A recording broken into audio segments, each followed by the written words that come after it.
नमस्कार दोस्तों, मैं ओम प्रकाश गुर्जर। ये अपना प्रैक्टिस चैनल है, KDI प्रैक्टिस। मेन चैनल है अपना कमला देवी इंस्टीट्यूट, लिंक नीचे डिस्क्रिप्शन में है।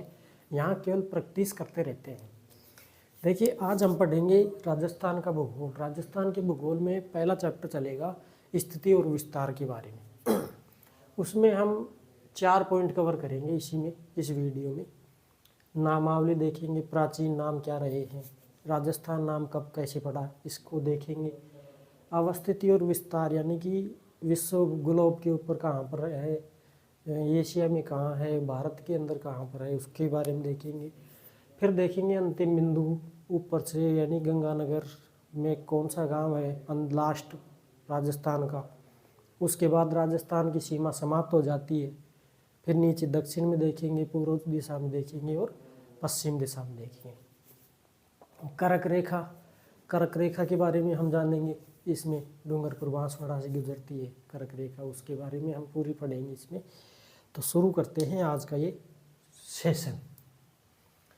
देखिए, नामावली की अगर हम बात करें तो नामावली जो है, सर्दी ज़्यादा है नामावली में। जैसे सबसे पहले अगर हम बात करें तो ऋग्वेद की अगर बात करें, ऋग्वेद में हमारे को इसका नाम मिलता है क्या, ब्रह्मव्रत। ब्रह्मव्रत यानी ब्रह्मा जी का देश, ब्रह्मा जी का स्थान। क्योंकि पुष्कर अजमेर जो है वो ब्रह्मा जी का मंदिर बना हुआ है, तो वो ब्रह्मा जी की तपोस्थली है, इसलिए इसका नाम ब्रह्मव्रत मिलता है। रामायण काल की बात करें, रामायण काल में तो इसका नाम मिलता है मरुकांतर। यानी कि प्रभु श्री राम जी ने जब चलाया था ना धनुष, श्रीलंका में जो समुद्र से पुल बनाया जा रहा था, तब वो बाण चलाया था इधर, लिखा गया है इसमें। तो राजस्थान में आकर गिरा, इसलिए वो सारा जो समुद्र था, वो जो इलाका था, वो बंजर हो गया था पूरा का पूरा, इसलिए इसको मरुकांतर बोला गया है। इसमें रामायण काल में श्री राम जी ने चलाया था ये धनुष, जब समुद्र ने माफ़ी मांगी थी तब। ये ऐसा लिखा हुआ है, लेकिन वैसे मरुस्थल के लिए उपयोग किया जाता है मरुकांतर। जहाँ मरु की भूमि हो उसे मरुकांतर कहा गया रामायण। बसंतगढ़ शिलालेख की अगर बात करें, बसंतगढ़ शिलालेख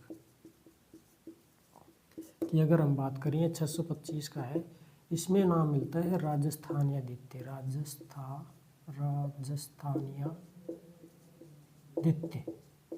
ये नाम मिलता है अपने को बसंतगढ़ शिलालेख 625 में। फिर अगर हम बात करें तो जैसे जैसलमेरी ख्यात और नैनशीरी ख्यात, इनमें अपने को मिलता है राजधानी, यानी राजस्थान नाम जो है ये राजधानी के अर्थ में मिलता है। राजधानी यानी राजा महाराजाओं की राजधानी वहीं होगी जहाँ राजनिवास होगा, तो वह राजनिवास के अर्थ में किया गया, यानी कि राजधानी के अर्थ में इसका उपयोग किया गया राजस्थान शब्द का। फिर अगर हम बात करें तो राजपूताना शब्द की अगर बात करें, राजपूताना, ये राजपूताना आगे लिखते हैं हम। जैसे एक जॉर्ज थॉमस नाम का एक वो था, जॉर्ज थॉमस, ये दूसरा बाड़े का सैनिक था। 1800 ईस्वी में इसने मौखिक रूप से दिया था क्या, एक शब्द दिया था जिसका नाम मिलता है राजपूताना। फिर ये तो हो गया मौखिक रूप से। अच्छा, 1805 में ही इसका एक लेखक था जिसका नाम था विलियम फ्रैंकलिन। इस विलियम फ्रैंकलिन ने 1805 में लिखित रूप से इसका उपयोग किया अपनी पुस्तक में। लिखित प्रयोग, किसका लिखित प्रयोग, राजपूताना का। कौन सी पुस्तक थी इसकी, एक पुस्तक थी इसकी the military memorials of George Thomas, the military memorials mister George Thomas, George Thomas. इस पुस्तक के अंदर इस क्या नाम मिलता है, राजपूताना, लिखित रूप से मिलता है। ये तो मौखिक रूप से था, किसका, जॉर्ज थॉमस का तो, लेकिन इसने बाद में 1800 ईस्वी में तो मौखिक दिया, फिर 1805 के अंदर इसने विलियम फ्रैंकलिन ने एक किताब थी इसकी, the military memorials of George Thomas, इसमें लिखित प्रयोग किया राजपूताना शब्द का। ठीक, ये हो गया ये इसका। इसके बाद में आया था colonel Tod, colonel James Tod. इस कर्नल टोड ने एक किताब लिखी थी जिसका नाम था द एनल्स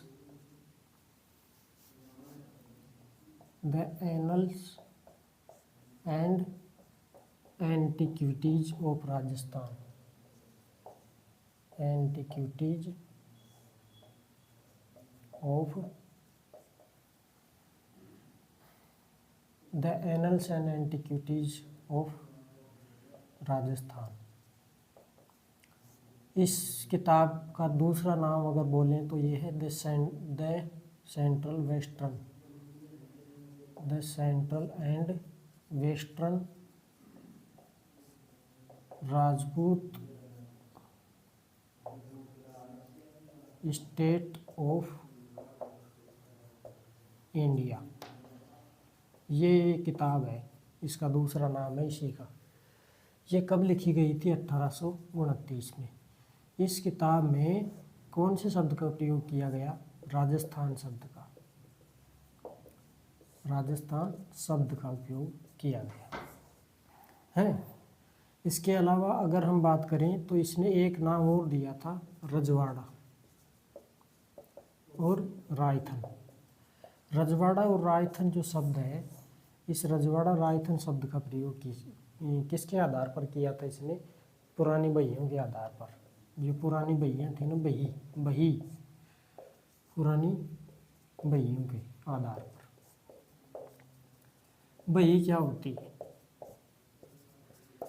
देखो बही जो है ना, बही शब्द, बही का मतलब होता है कि जो जागा नहीं होता, अपने बाट होते हैं, जागा होते हैं, ये बही होती है इनके पास में लिखित करने, जानकारी को लिखने के लिए बही होती है।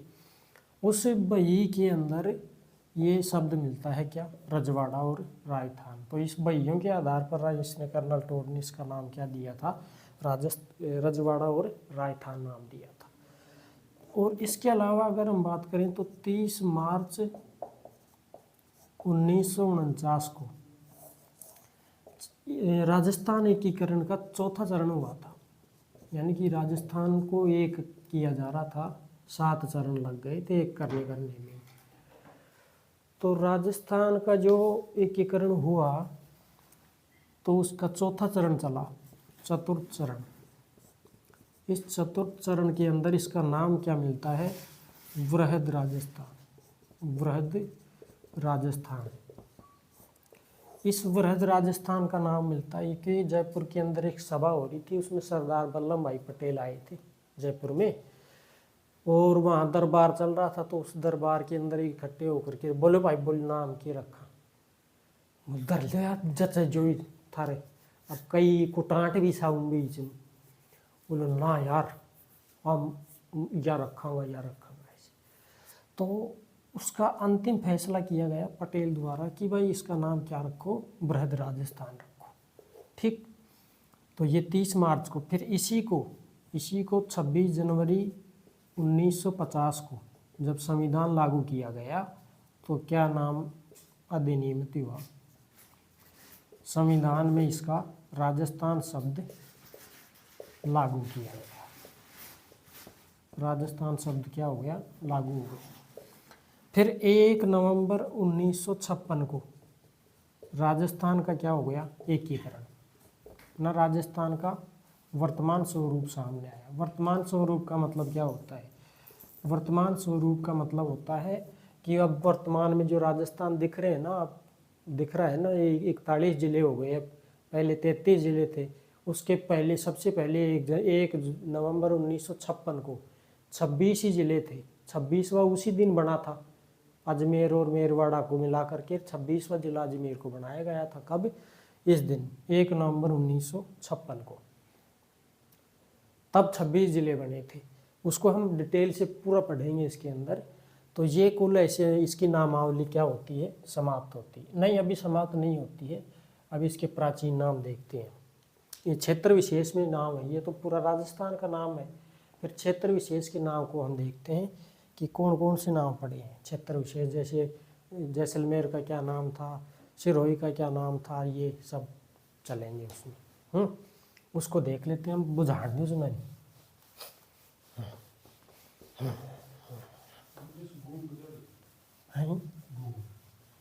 घूम तो दिन पड़े हो टेबल खन नाई में से कोथड़ी।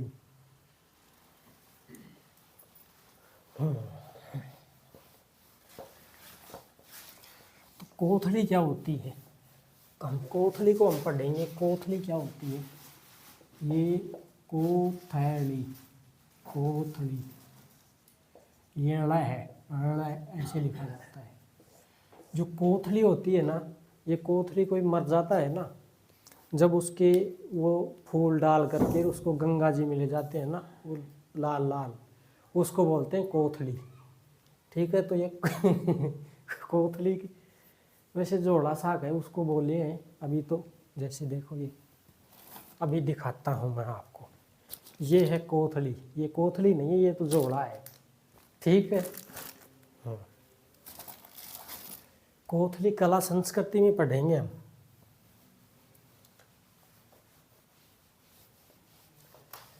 कोथड़ी होती है कला संस्कृति में चलेगी, ये संस्कार चलेंगे उसके अंदर।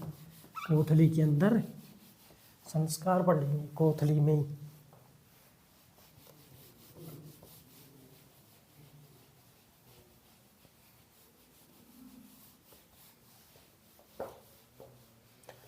अब देखते हैं इसके प्राचीन नाम। प्राचीन नाम जैसे सिरोही जो थाना क्षेत्र, सिरोही, सिरोही, सिरोही को बोलते हैं अर्बुद देश, अर्बुद। और जालोर को जाबालीपुर, जालोर को बोलते हैं जाबालीपुर। जैसलमेर को, जैसलमेर के दो नाम थे, एक तो था वल्ल और एक था मांड। यानी मांड जो कला है, मांड गायन, मांड गायन हो, गायन का गीत होते हैं एक प्रकार से, जो मांड गाया जाता है वो होती है मांड कला। और जो होता है ये देखो, मैं आपको बता दूं, सिवी, सिवी जो जनपद है, ये सिवी जो है ये चित्तौड़ और उदयपुर, चित्तौड़ और उदयपुर, इसको क्या बोला गया है? उदयपुर, सिवी जनपद, यहीं पर फैला हुआ था सिवी जनपद।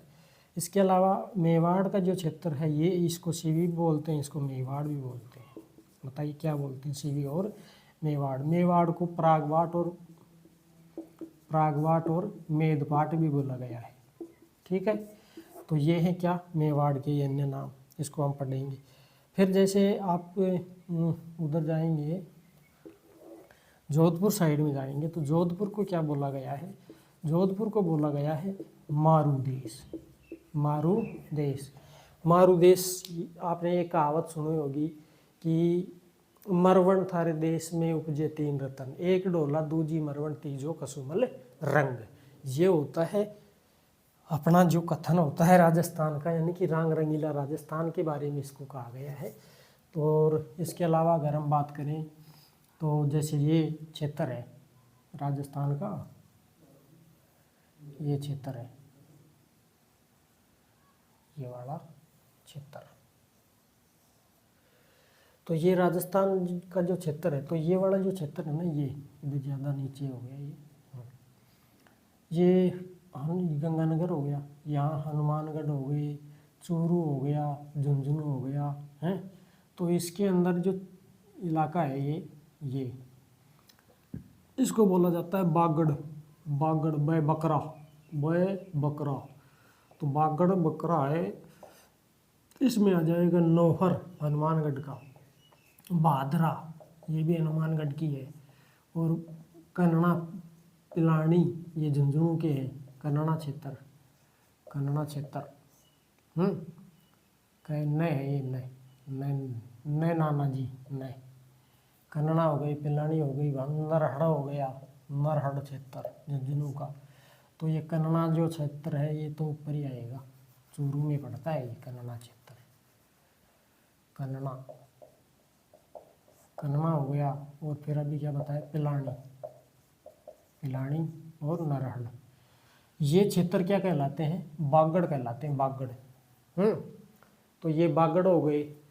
और अच्छा, इसकी जानकारी हमारे को किस में मिलती है, इसकी जानकारी मिलती है खतरगज्ज नामावली। ये इसको चलो रहने दो, बाद में लिखवा दूंगा। और इसी इलाके को, यानी कि सीकर वाला जो इलाका है ना, ये सीकर, सीकर और झुंझुनू, सीकर और झुंझुनू, इसको बोला गया है शेखावाटी। इसको क्या बोला गया है, शेखावाटी। इसके बीच, इसके नीचे है शेखावाटी क्षेत्र, शेखावाटी। इसमें क्या क्या आ जाते हैं, सीकर और झुंझुनू, सीकर झुंझुनू, ये दो क्षेत्र इसमें क्या हो जाते हैं, सम्मिलित हो जाते हैं।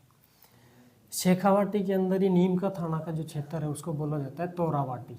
इसी को क्या बोला जाता है, तोरावाटी। तोरावाटी क्षेत्र में जैसे कोटपुतली वाला इलाका हो जाएगा, फिर जो है नीम का थाना आ जाएगा, इसमें तोरावाटी, जो क्योंकि ये तवरावाटी था पहले, तंवर राजपूत यहाँ पर निवास किया करते थे, इसलिए कि इसको नाम क्या पड़ा था, तमरावाटी, तोरावाटी या तमरावाटी। फिर ये इलाका जो है ना, ये इलाका, ये डूंगरपुर और बांसवाड़ा, इसको बोला जाता है वांगड़, वांगड़। इसमें आता है डूंगरपुर और बांसवाड़ा, ठीक है। और ये बांसवाड़ा आ जाएगा इसका। तो ये हो गए इसके क्षेत्र। ये जैसलमेर का वल क्षेत्र आ गया, मांड क्षेत्र आ गया, जोधपुर को ये पाली वाला जो क्षेत्र है, ये पाली वाला जो क्षेत्र है इसको बोला जाता है ये नाडोल और पाली क्षेत्र। और इसके नीचे ये अरब देश हो जाएगा, जालौर वाला। और ये जालौर से नीचे का ये जो क्षेत्र है इसको बोला जाता है क्या, ये वाला जो क्षेत्र है ना, ये इसमें जैसे जालौर का कुछ हिस्सा आ जाएगा, कुछ नीचे वाला उदयपुर से ऊपर का जो भाग आता है उसको, ये जो क्षेत्र है इसको बोला जाता है क्या, गोडवाड़ क्षेत्र, गोडवाड़ क्षेत्र। तो ये गोडवाड़ क्षेत्र हो जाएगा। फिर इधर आप जाओगे तो ये इधर झालाओं की भूमि हो जाएगी, झालावाड़ हो जाएगा। 12 है ये, तो 12 ये झालावाड़ है इधर। और ये कोटा और बूंदी वाला जो क्षेत्र है इसको बोलते हैं हाड़ौती क्षेत्र। ये हाड़ौती क्षेत्र हो जाएगा। और ये जो बीच का ये वाला जो क्षेत्र पड़ता है ये, इसको बोला जाता है क्या, सपादलक्स क्षेत्र, सपादलक्स। सपादलक्स के अंदर कौन कौन से आते हैं, सपादलक्स में आ जाते हैं आपके नागौर और अजमेर। तो नागौर और अजमेर का जो क्षेत्र है ये सपादलक्स कहलाया। चौहानों का राज्य था यहाँ पर कौन सा राज्य था, चौहानों का राज्य था यहाँ पर सपादलक्स के अंदर। सपादलक्स का मतलब होता है 1.25 लाख गाँवों का समूह। बताइए किसका समूह, 1.25 लाख गाँवों का समूह। एक सिख 1.25 लाख बराबर, एक सिख 1.25 लाख बराबर। तो ये है सपादलक्स कहलाएगा ये। फिर इसके ऊपर अगर आप जाओगे, ये वाला जो क्षेत्र बीकानेर और गंगानगर का ये इलाका, पहले या आगे डीडवाड़ा कोचामन तक फैला हुआ है ये क्षेत्र, इसको बोला गया है जांगल देश। बताइए कौन सा देश बोला गया इसको बोला गया जांगल देश। जांगल देश जो है ये बीकानेर के राजाओं को, जांगलदर बादशाह के नाम पर इसका नाम जांगल देश पड़ा था। क्योंकि उसके जो राजा हुआ करते थे वो जांगलदर बादशाह कहलाते थे, अपने आप को जांगलदर बादशाह बोला करते थे, इसलिए इसका नाम क्या पड़ गया, जांगल देश नाम पड़ गया। ये तो हो गई इसकी नामावली कंप्लीट, टोटल फिनिश नामावली, ठीक। अब हम बात करेंगे क्या, अब हम बात करेंगे, इसको डन कर देते हैं नामावली टोटल फिनिश। अवस्थिति और विस्तार की अगर हम बात करें तो अवस्थिति और विस्तार को हम देख लेते हैं, अवस्थिति और विस्तार को।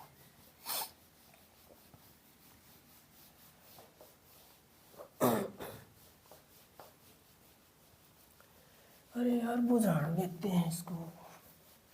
ओ भाई देखता रहो बस थे तो आनंद मंगल हो रही आज। ओ भाई आनंद मंगल हो रही आज मेरे लाला। अरे ले लो रहे थे बिन पैसे का ज्ञान ले लो रे तुम। ठीक भाई, अब हम पढ़ेंगे अवस्थिति और विस्तार के बारे में। देखिए अवस्थिति और विस्तार की अगर हम बात करें तो ये ग्लोब मानचित्र, ग्लोब को बीच में से एक रेखा खींची गई जिसको बोला गया है भूमध्य रेखा। बताइए कौन सी रेखा? भूमध्य रेखा। इस भूमध्य रेखा से ऊपर का जो इलाका है ये तो उत्तर का है, उत्तर दिशा, और ये नीचे का कौन सा है? दक्षिण दिशा। पृथ्वी है ये, तो ये उत्तर हो गया, ये दक्षिण हो गया, तो ये गोला है पूरा। इसके बीच में से एक रेखा खींच दी, तो अब ये दो गोले हो गए। लेकिन कौन से गोले हो गए? ये आधे गोले। बताइए कौन से गोले हैं ये? आधे गोले। तो गोले और चाकर कौन हुआ करते थे? दासों को गोला और चाकर बोला जाता था पहले, लेकिन अब ये गोले अलग हैं। ये चित्र के गोले हैं। श्री ही, ठीक है। तो आधे गोले को अगर हम ऐसे बोल दें गोला प्लस अर्ध, गोला प्लस अर्ध। अर्ध का मतलब क्या होता है? आधा, और ये क्या है? पूरा गोला। तो गोला प्लस अर्ध, तो ये क्या बन जाएगा? गोलार्ध। क्या हो जाएगा? ये गोलार्ध। ये गोलार्ध क्यों है? क्योंकि ये गोला है और ये भी है। तो ला में ला कैसे बनता है? जैसे ये ल है प्लस ए है, तो ल और ए ये क्या बन गया? ला बन गया। ठीक, तो ल के लास्ट में कौन सी आवाज आ रही है? ल ए आ रहा है ना, ये ए प्लस ए बराबर क्या हो गया? आ हो गया। और इसमें आधा ल जोड़ेंगे तो अब क्या बन गया? ये ल पूरा ल हो गया ना, और इसमें ए जोड़ा तो ये कि अब क्या बन गया? ला बन गया। बताइए कौन सी संधि है? कौन सी संधि है? कमेंट में बताओ आप। ठीक है, जब मैं ये बता रहा हूँ तो मुझे तो पता है, आपको पता है नहीं? बताओ कमेंट में, मैं नहीं बताऊंगा यहाँ पर। ठीक है, तो ये ऐसे गोला बनता है। तो ये गोला बन गया, तो गोला आधा हो गया ना अब ये, इसलिए अब इसको क्या बोलेंगे? गोलार्ध बोलेंगे। ठीक, ऐसे ये बना क्या? गोलार्ध। अब कौन सा गोलार्ध है ये? उत्तरी गोलार्ध। उत्तरी गोलार्ध, समझ गए? तो ये उत्तरी गोलार्ध ना, इसको हम बोल सकते हैं उत्तरी गोलार्ध। और ये कौन सा गोलार्ध हो गया? ये दक्षिणी गोलार्ध। दक्षिणी गोलार्ध, समझ गए? तो ये दक्षिणी गोलार्ध है और ये कौन सा है? उत्तरी गोलार्ध। अब यहाँ से 0 डिग्री देशांतर, ये तो 0 डिग्री अक्षांश भी बोल सकते हैं इसको, 0 डिग्री अक्षांश। तो ये 0 डिग्री अक्षांश है और ये क्या है? 0 डिग्री देशांतर। ये 0 डिग्री देशांतर है, इसको बोलेंगे 0 डिग्री देशांतर। अक्षांश और देशांतर क्या होती हैं ये हम अगली वीडियो में जिक्र करेंगे, अभी आप फिलहाल समझ लो, फिर उसको हम समझा देंगे। तो ये आदि यानी कि अब इसको जैसे ये आदि तो बट गई थी अभी, ठीक, अब इसको मिटा देते हैं। ये फिर से दो गोले बन गए, एक ये पूर्व दिशा का हो गया और एक ये पश्चिम दिशा का। तो ये पूर्वी दिशा हो गई ना, समझ गए? और ये कौन सी दिशा हो गई? पश्चिम की दिशा हो गई। ईस्ट है ये, तो ये वेस्ट है, ये वेस्ट है, ये वो ईस्ट है। ईस्ट यानी पूर्व, वेस्ट यानी पश्चिम। तो ये पूर्वी गोलार्ध हो जाएगा ना, आधा गोला है वो तो उत्तरी गोलार्ध हो गया। अब ये पूरा का पूरा ही क्या हो गया? पूर्वी गोलार्ध। बताइए कौन सा गोला हो गया? पूर्वी गोलार्ध। अब पूर्वी जो गोलार्ध है और ये कौन सा है? पश्चिमी गोलार्ध। पश्चिमी गोलार्ध,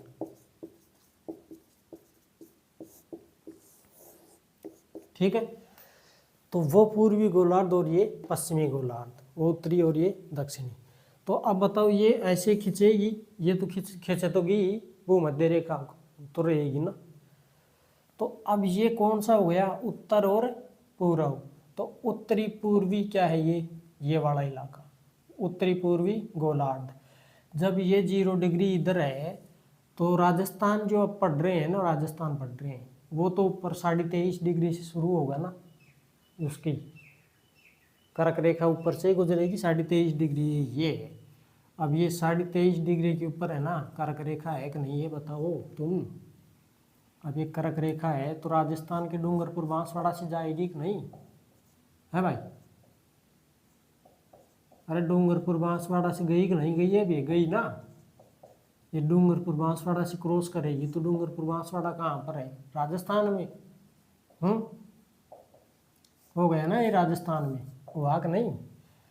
और ये 0 डिग्री है तो ये आगे तक जाएगा, यानी 69 डिग्री 30 मिनट, 69 डिग्री और 30 मिनट। कौन सी देशांतर, पूर्वी देशांतर से शुरू होगी ये राजस्थान की सीमा जैसलमेर से। तो यहाँ जो डिग्री है 69 डिग्री, 69 डिग्री 30 मिनट। तो ऐसे 0 से 1 2 3 4 5 6 7 50 60 65 66 67 68 69। तो ये ऐसे एक एक एक से शुरू करके 69 तक रेखाएं इसमें चलेंगी ये। और ये रेखाएं कोई ऐसी वैसी रेखा नहीं है, ये रेखाएं ऐसे खींची जाती हैं, ऐसी ऐसी ऐसी रेखाएं हैं। तो यहाँ पर ये भारत शुरू होता है, ये भारत, ये है भारत, ये राजस्थान है, ठीक है। अब ये राजस्थान की जो सीमा है ये कौन सी डिग्री से शुरू होगी, ये 69 डिग्री, ये ऐसे पृथ्वी के ऊपर ये डिग्री आएगी ना 69 डिग्री 30 मिनट, तब राजस्थान की सीमा शुरू होगी। तो अब बताओ ये पूर्वी देशांतर है, ये सारे पश्चिमी देशांतर है। ये फैसला किया 1884 के वाशिंगटन डीसी सम्मेलन के अंदर, फैसला किया कि ये बीचों बीच का डंडा है ना, ये डंडा इंग्लैंड से होकर गुजरता है और इंग्लैंड का एक शहर पड़ता है लंदन, उस लंदन से इसको खींचा गया, किसको, 0 डिग्री को, कि ये बीच करेंगे, ये करेंगे बीच धरती का, ये धरती का बीच यहाँ से गुजरेगा। ग्रीनविच से एक स्थान पड़ता है लंदन में, इस ग्रीनविच से ही इसको गुजारते हैं, मतलब गुजारते नहीं है, दे दिया बस क्रॉस।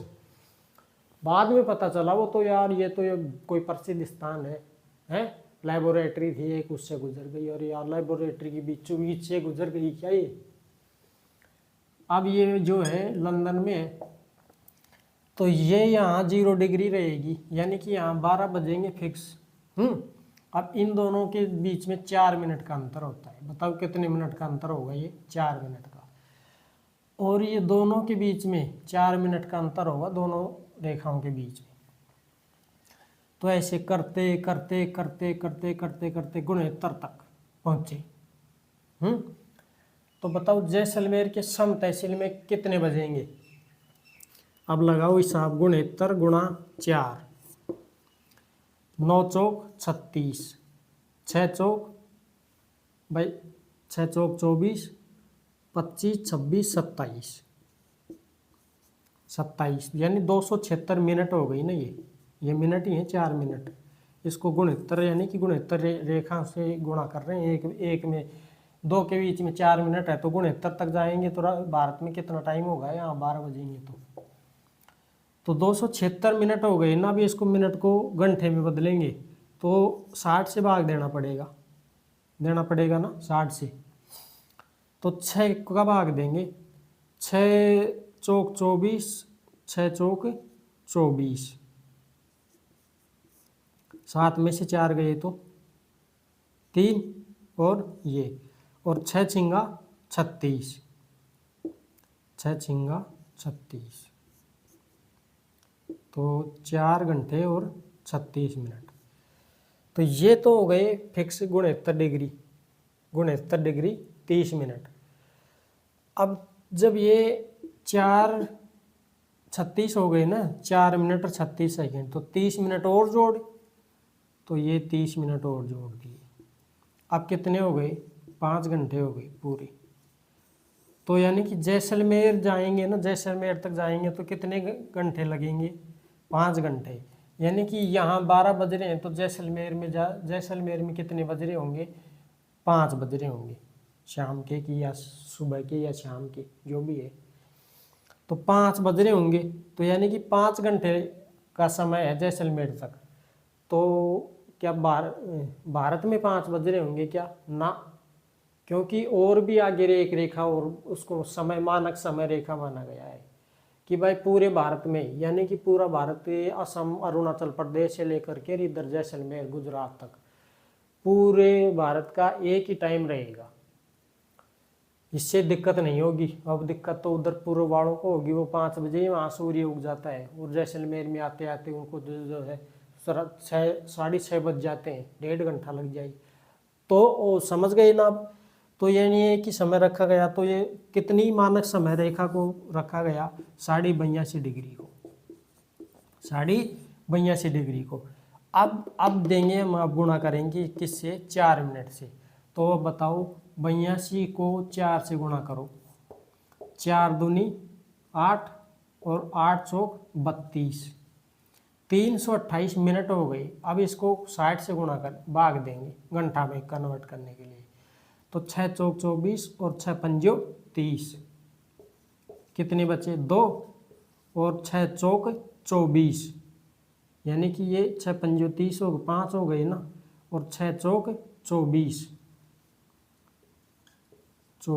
अब यहाँ कितने बचे, 4।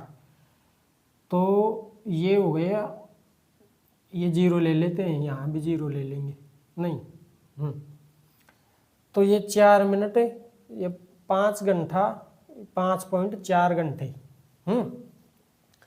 5.4 घंटे, यानी कि 5.5 घंटे में 10 मिनट और कम है। तो अब यानी कि आधी मिनट और बच गई ना ये है, यानी कि 82.5 डिग्री, 82 डिग्री और ये देख इसको करना है, यानी कि आधी मिनट और बच गई ना, इसको ऐड कर देंगे। तो ये कुल कितना आ जाएगा, ये समय 5.5 घंटे आ जाएगा। प्लस के ये पूर्व की देशांतरों को प्लस माना गया है, तो ये क्या हो जाएगा, 5.5 घंटे। यानी कि अगर यहाँ 12 बजेंगे तो भारत में कितने बजेंगे, 5.5 बजेंगे। अब समझ में आ गई होगी ये। तो ये होती हैं अक्षांश और देशांतर रेखाएं। तो ये तो ज़्यादा अंदर डीपली घुस गया, मैं ऐसे जाना नहीं चाहिए था मेरे को, वो अलग ही चैप्टर चलता, फिर इसको काट देंगे, चलो कोई नहीं, ठीक है। पढ़ते हैं अब आगे, काट देता हूँ इसको।